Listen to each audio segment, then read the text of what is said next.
Hawaii Army chemical base or something. I forgot what it's called, Right. but it's the chemical warfare base.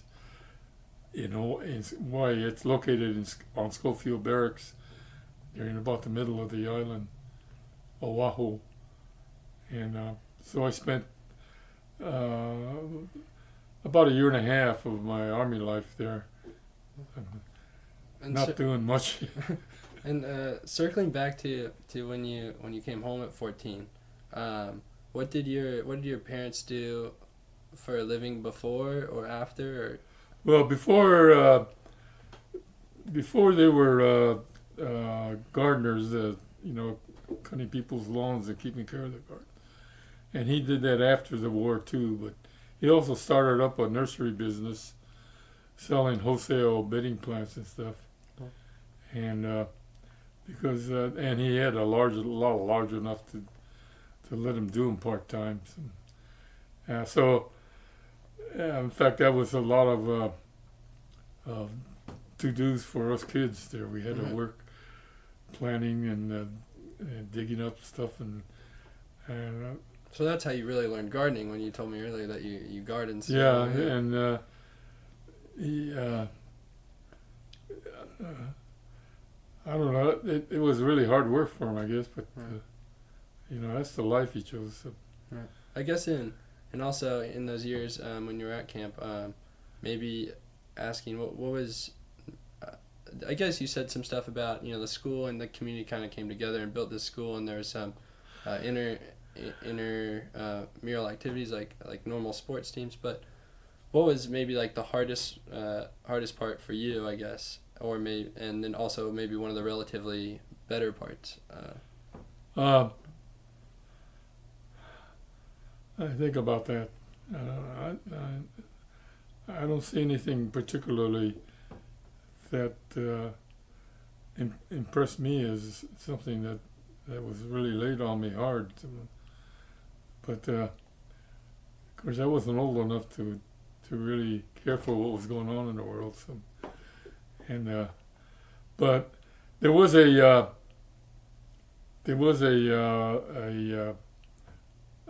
event sometime about 2 years in when the Army wanted to draft men for the Army, and they first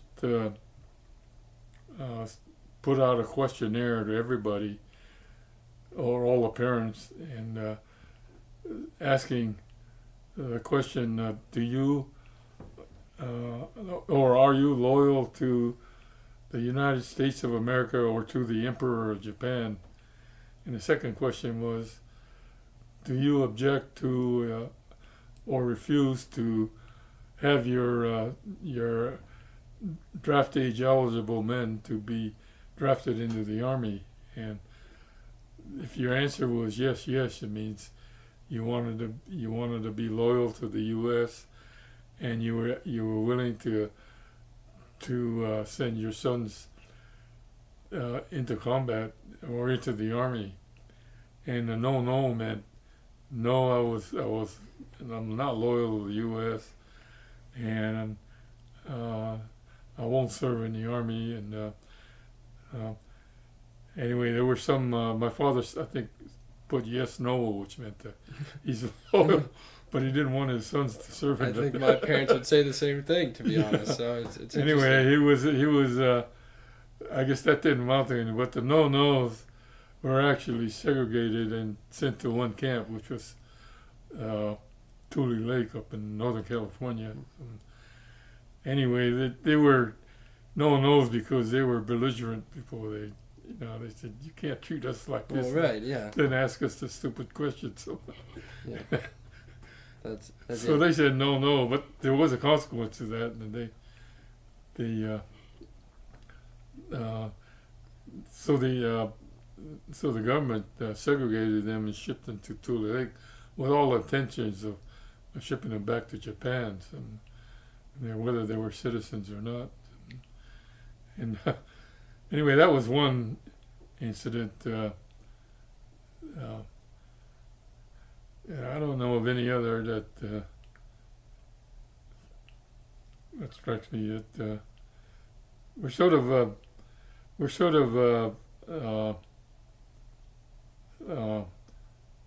separated from the rest of the world there. So that I guess there's some comfort in that.